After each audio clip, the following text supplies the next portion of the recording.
Hey guys, how you doing? I hope you've had a good week. Welcome back. This week, I want to talk about triggering loops.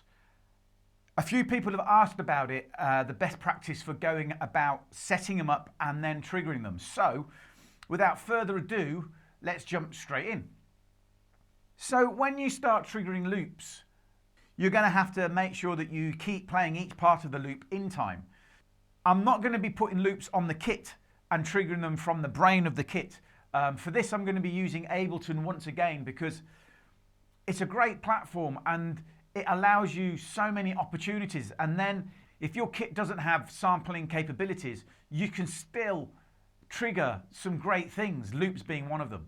So I've got a MIDI track set up in Ableton. I've put a drum rack on there and I've loaded some loops, or I've loaded one loop into the drum rack. So let's have a listen to the loop that I've chosen.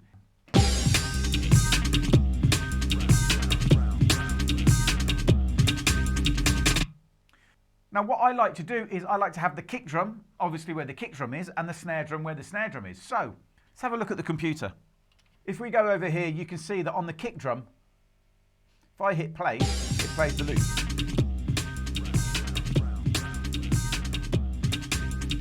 It plays it in its entirety. So what I want to do here is I want to grab this end point and I want to bring it all the way down to here. And that's because that's where the snare hit is. This dark part here is where the snare hit is. Now I want to bring the start point and I want to bring it to this kick drum here. Not the first one, because the first one's got the cymbal on it. I'm going to be playing the cymbal whenever I want it to be the start of the beat, as you would normally. So that's now the kick drum sample.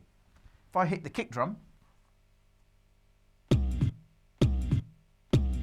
if I pull that back a little bit further, you get that. That's what you want to eliminate.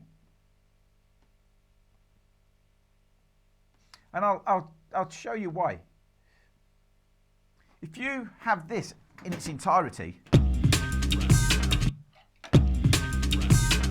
if you're interrupting with that, if you're not smack on with that snare, you're going to start getting flamming with the snare that's already there.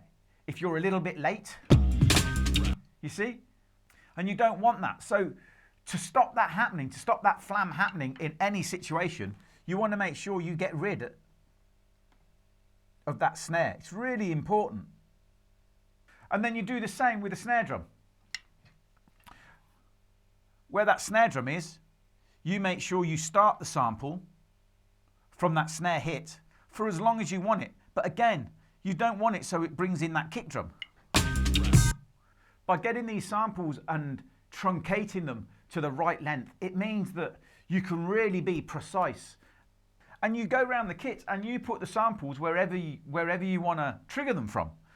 Once you've done that, you can then start recreating the loop.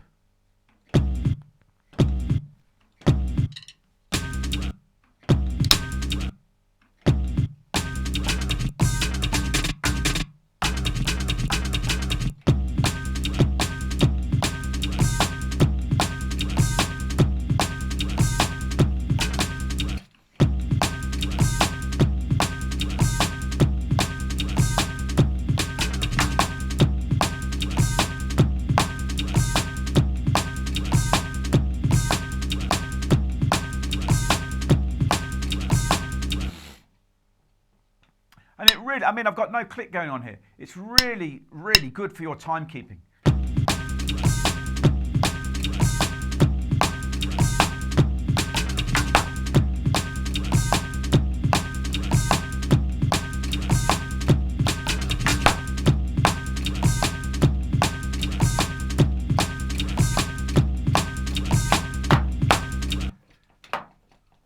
Okay, so here I've got nothing. So this is where I bring my kit in.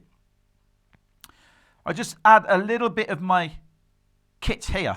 So we've got some, I've got a snare going on there as well, and a ride.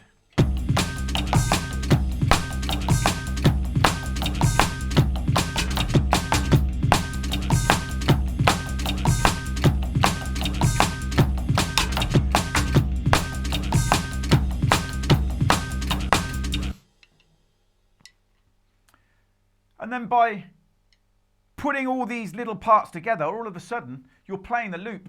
You're also adding your own little touch, your little groove to it as well.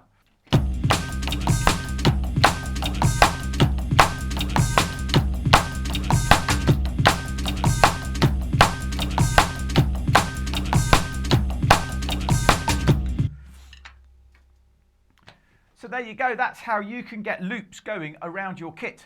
And of course, you don't have to play it from the kit, you can actually trigger them from your multipad as well. It's really simple once you choose the loop that you want to use. So I hope you've enjoyed another little insight into using electronic drums in a different way, not mimicking the acoustic kit. If you have enjoyed it, hit the like button. If you want to see more videos, head on over to YouTube if you're not watching that there at the moment. Subscribe to the channel, and as new videos come out, you'll be informed.